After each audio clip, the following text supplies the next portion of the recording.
Hello everyone. Now I'm going to tie a nymph. It's quite similar to one of the nymphs I've tied before when it comes to technique I'm using for legs. And this nymph is all about movement, and it's not about fast sinking, it's about movement. So let's start. For the thread I'm going to use some very strong sort of nano silk thread, and to start your fly with this thread you need to use more reps. If you, for example, let me show you, if you just do 2 reps or 3, it's gonna slide. But if you start everything without too much tension and add your tension gradually, then this thread will catch. So cut the excess of this thread, and at this point you can tie wire, this one. Okay, so this is size 12 hook with 3.5 millimeter bead, and usually I'll, on this side of the hook I'll use 4 mm bead, but on this one because I'm going to use it in not so fast water, I'm using slightly lighter bead, so 3.5 mm here. Now as you reach the hook point, more or less, you can attach your tailing material, and for this purpose I'm gonna use a little bit of CDC. This is all the CDC I'll need for this fly. So this is just a piece with a couple of hurls over there. And first I'll take just a few, as you can see, like so. And then I'll tie it in. Now I'm going to go back towards the bead, and this way I'm creating a taper. I'll need a little bit more tailing material, but this time, instead of fluffy material like so, I'll add some material that has resemblance to a real tail because of these speckles. I'm gonna add here, this is soft hackle. You can use partridge. I'm using some Chinese bird, I'm not sure the name of this bird. So go backwards now and leave your thread at the time point for your dubbing. Later you will cut this excess here, like you can just pinch it out with your nails.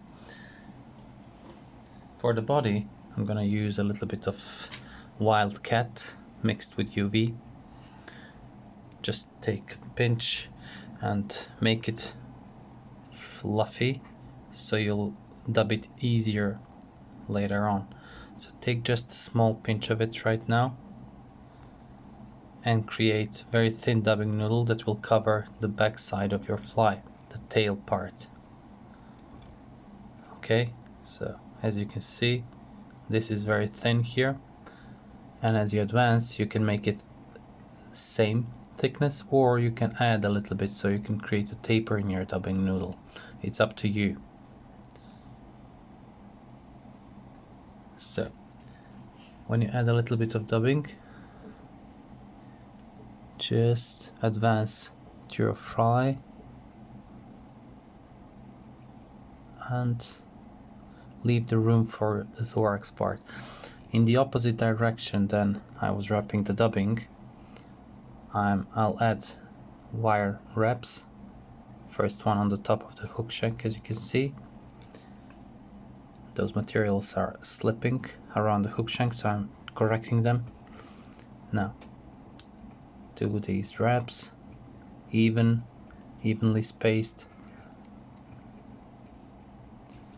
Okay, I'll do a couple of loose wraps just to position everything, then I'll tighten it, and then I can break my wire. This one is a bit more durable, I'd say. Okay, a couple of more wraps to secure it, and now you can see nicely tapered body, and now you'll add a little bit of legs. For the leg part also something like partridge, and the best way to do that is to do this, to take your feather and take the same amount from each side. This is too much.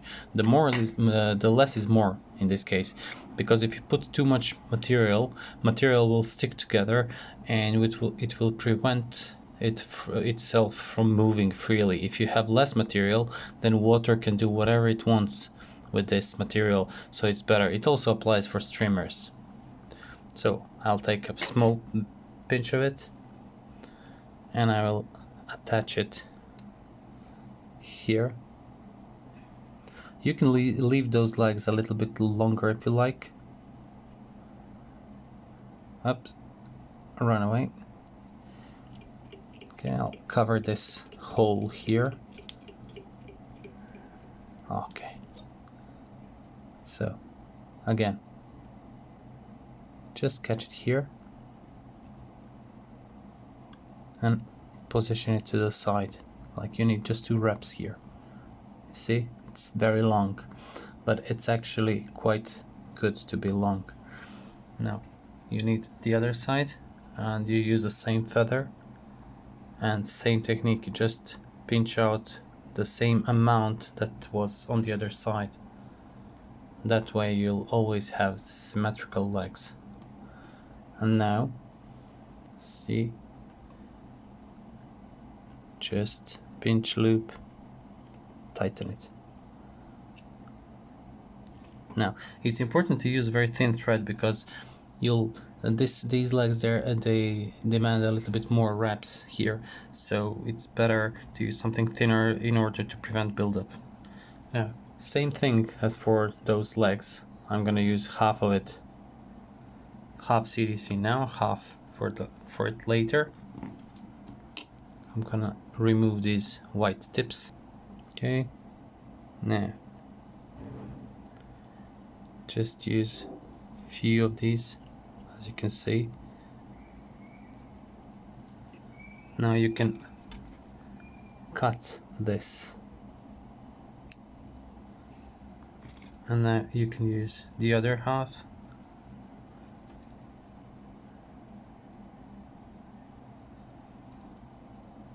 Okay, now you can leave those CDC legs a bit longer, because you can always make them shorter later on.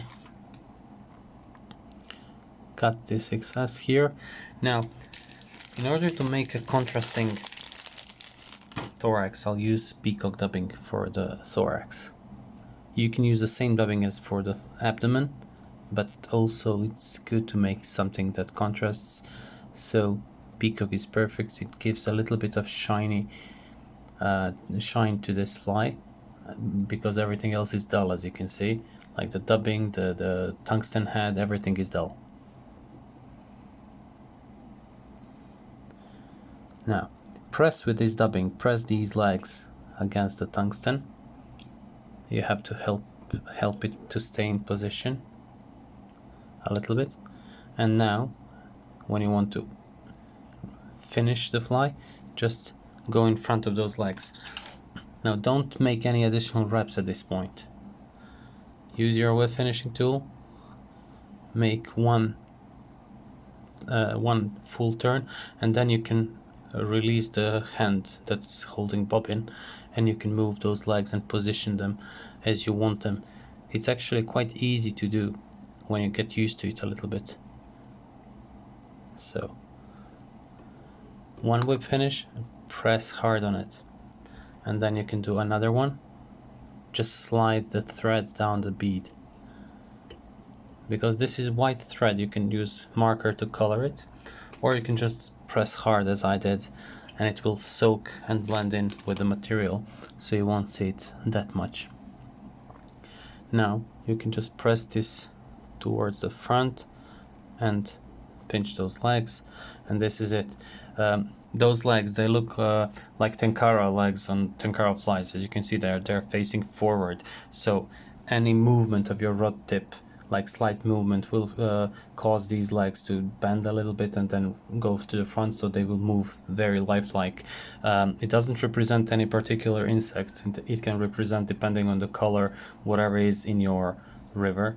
Of course, you have to match the size and the water depth that you are fishing the fly, but the movement is the key trigger point to this fly. So guys, thank you very much for watching, and I hope you like this fly and that you will give it a try.